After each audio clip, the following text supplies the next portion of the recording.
Halo, selamat jumpa lagi bersama saya. Sudah lazim diketahui bahwa wanita muslim selalu mengenakan jilbab. Oleh karena itulah, pada studi Al-Quran kita kali ini, kita akan membahas tentang surah jilbab, memahaminya. Ya, ini merupakan sebuah kajian logis atas surah Al-Ahzab ayat 59. Untuk menyaksikan video ini sangat dibutuhkan akal sehat.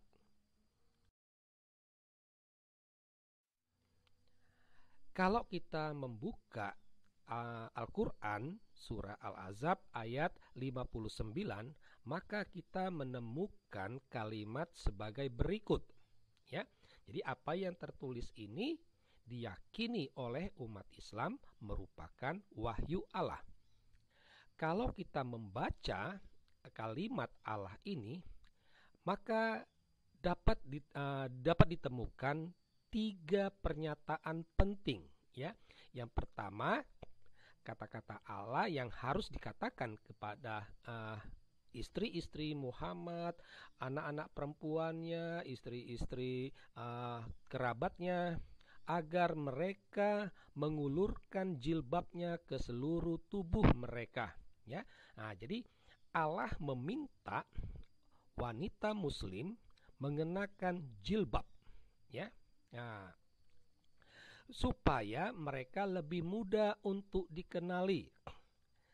Karena itu mereka tidak diganggu. Nah, inilah tiga pernyataan penting dari kalimat Allah tadi, ya.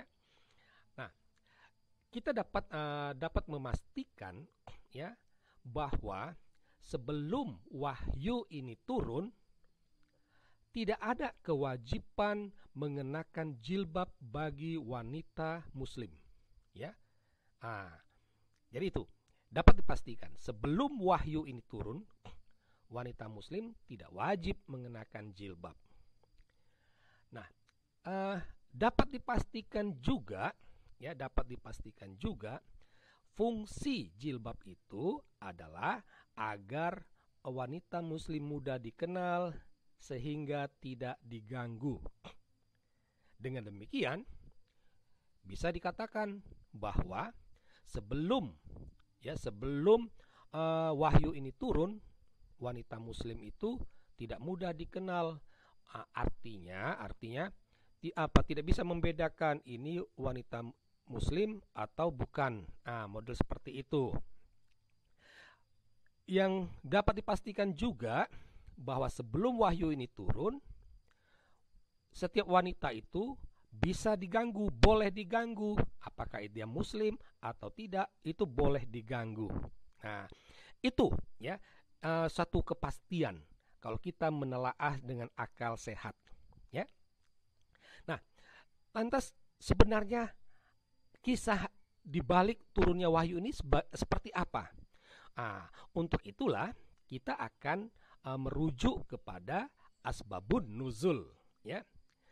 Kalau kita membuka kitab asbabun nuzul terkait surah Al-Ahzab ayat 59 ini, maka kita akan menemukan dua kisah terkait turunnya wahyu Allah ini. Kisah pertama itu kasus Saudah, ya. Dalam kasus Saudah ini, Saudah pergi ke suatu tempat, mungkin ke pasar, lalu Umar melihat dia dan menegur Saudah karena dia masih mengenal si Saudah ini. Saudah ini adalah salah satu istri Muhammad, ya. Jadi Umar menegur Saudah karena dia masih mengenal. Lalu Saudah pulang, lalu menyampaikan kepada Muhammad. Lalu dikatakan turunlah wahyu ini, ya. Dari sini logikanya dapat dikatakan bahwa dengan mengenakan jilbab itu berarti agar Saudah tidak dikenal, gitu, ya kan? Agar Saudah tidak dikenal turunnya wahyu ini. Nah, peristiwa yang kedua, kasus para istri Muhammad, ya. Dalam kasus ini diceritakan bahwa suatu malam istri Muhammad, para istrinya itu pergi keluar tenda untuk buang hajat. Uh, Kemudian mereka diganggu oleh kaum munafikin, ya. Uh, Lalu apa? Mereka melapor kepada Muhammad, baru Muhammad marah kaum munafikin ini, lalu dikatakan, oh maaf kami tidak mengenal mereka, ya, itu kami pikir mereka adalah hamba sahaya, wanita yang lain, gitu. Jadi tampak jelas bahwa dalam kasus ini turunnya wahyu agar wanita Islam mengenakan jilbab itu tujuannya itu supaya dikenal sehingga tidak diganggu. Yang menarik adalah dari kasus yang kedua ini, ya, kaum munafikin dari literatur yang ada itu adalah orang Islam yang tidak melaksanakan kewajibannya. Itu ya. Jadi kan waktu itu ada kaum muslim, kaum beriman, dan kaum kafir.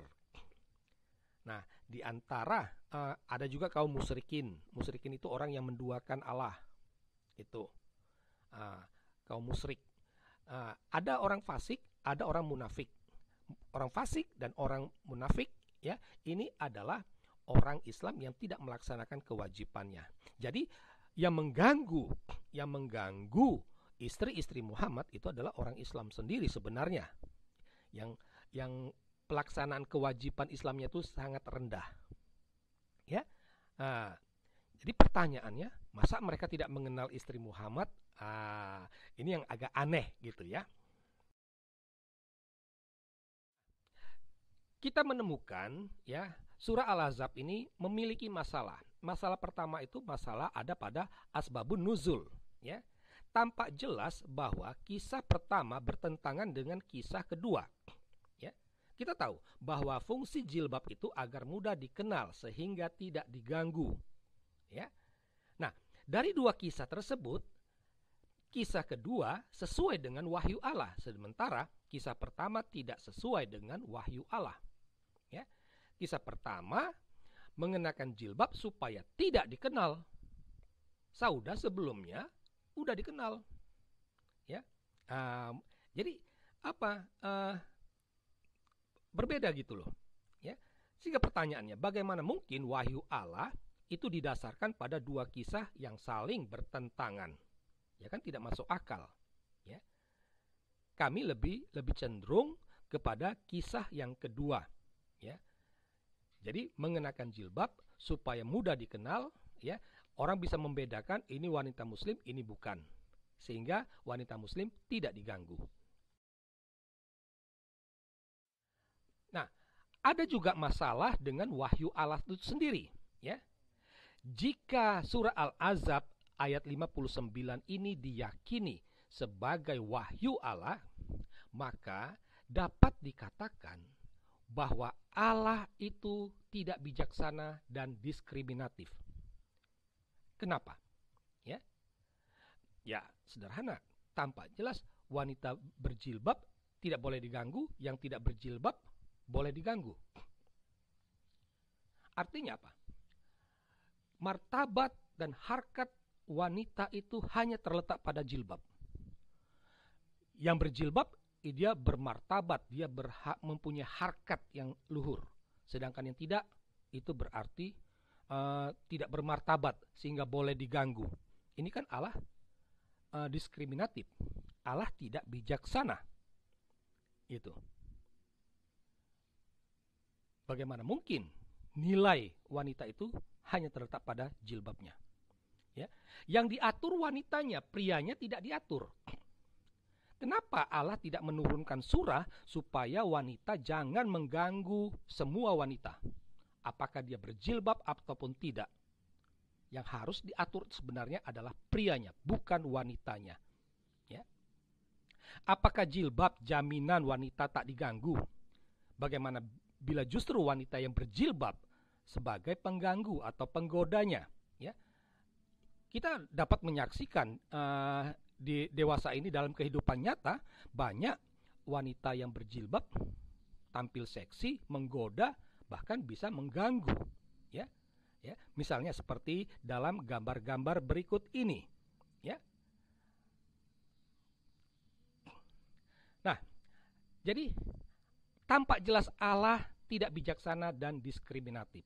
Tapi apakah benar Allah itu tidak bijaksana dan diskriminatif? Tentulah harus dikatakan tidak, ya. Nah, jika tidak, maka harus dikatakan bahwa surah Al-Ahzab ayat 59 ini bukan wahyu Allah, tetapi merupakan rekayasa Muhammad. Ya. Demikianlah kajian kita atas surah Jilbab, ya. Al-Ahzab ayat 59. Semoga mendapatkan pencerahan. Sekian dan terima kasih.